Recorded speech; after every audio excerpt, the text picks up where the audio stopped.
भारत की सेनाओं ने पाकिस्तान में आतंक के ठिकानों पर, उनके ट्रेनिंग सेंटर्स पर सटीक प्रहार किया। आतंकियों ने सपने में भी नहीं सोचा था कि भारत इतना बड़ा फैसला ले सकता है। लेकिन जब देश एकजुट होता है, नेशन फर्स्ट की भावना से भरा होता है, राष्ट्र सर्वोपरि होता है,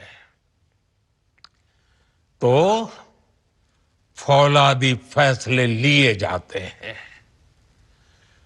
परिणाम लाकर दिखाए जाते हैं। जब पाकिस्तान में आतंक के अड्डों पर भारत की मिसाइलों ने हमला बोला, भारत के ड्रोन्स ने हमला बोला, तो आतंकी संगठनों की इमारतें नहीं, बल्कि उनका हौसला भी थर्रा गया। बहावलपुर और मुरिद के जैसे आतंकी ठिकाने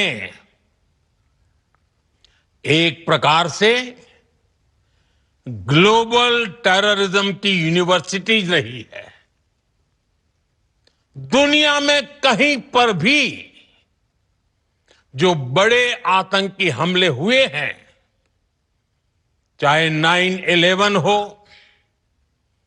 चाहे लंदन ट्यूब बॉम्बिंग हो, या भारत में दशकों से जो बड़े बड़े आतंकी हमले हुए हैं, उन सब के तार कहीं ना कहीं आतंक के इन्हीं ठिकानों से जुड़ते रहे हैं।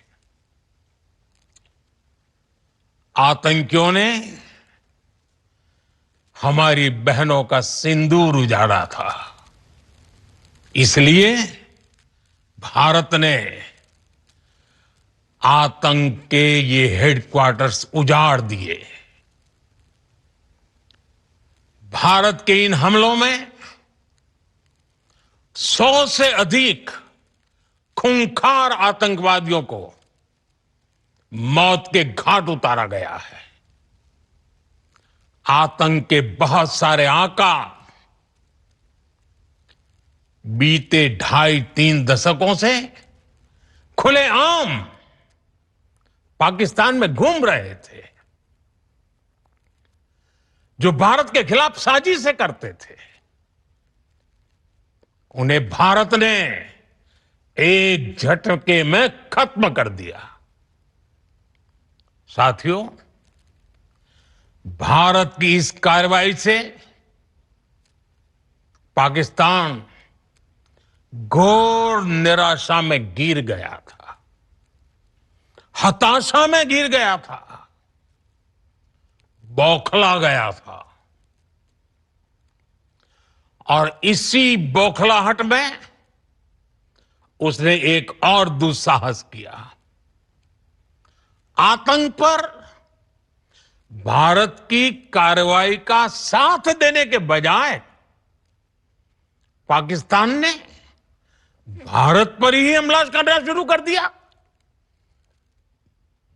पाकिस्तान ने हमारे स्कूलों, कॉलेजों को, गुरुद्वारों को, मंदिरों को, सामान्य नागरिकों के घरों को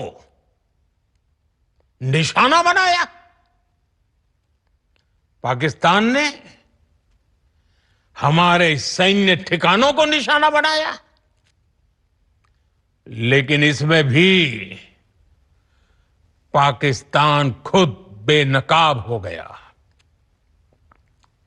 दुनिया ने देखा कि कैसे पाकिस्तान के ड्रोन्स, पाकिस्तान की मिसाइलें भारत के सामने तिनके की तरह बिखर गई। भारत के सशक्त एयर डिफेंस सिस्टम ने उन्हें आसमान में ही नष्ट कर दिया। पाकिस्तान की तैयारी सीमा पर वार की थी, लेकिन भारत ने पाकिस्तान के सीने पर वार कर दिया। भारत के ड्रोन्स, भारत की मिसाइलों ने सटीकता के साथ हमला किया। पाकिस्तानी वायुसेना के उन एयरबेस को नुकसान पहुंचाया, जिस पर पाकिस्तान को बहुत घमंड था। भारत ने पहले 3 दिनों में ही पाकिस्तान को इतना तबाह कर दिया जिसका उसे अंदाजा भी नहीं था। इसलिए भारत की आक्रामक कार्रवाई के बाद पाकिस्तान बचने के रास्ते खोजने लगा। पाकिस्तान दुनिया भर में तनाव कम करने के लिए गुहार लगा रहा था और बुरी तरह पीटने के बाद इसी मजबूरी में 10 मई की दोपहर को पाकिस्तानी सेना ने हमारे डीजीएमओ को संपर्क किया। तब तक हम आतंकवाद के इंफ्रास्ट्रक्चर को बड़े पैमाने पर तबाह कर चुके थे। आतंकियों को मौत के घाट उतार दिया गया था।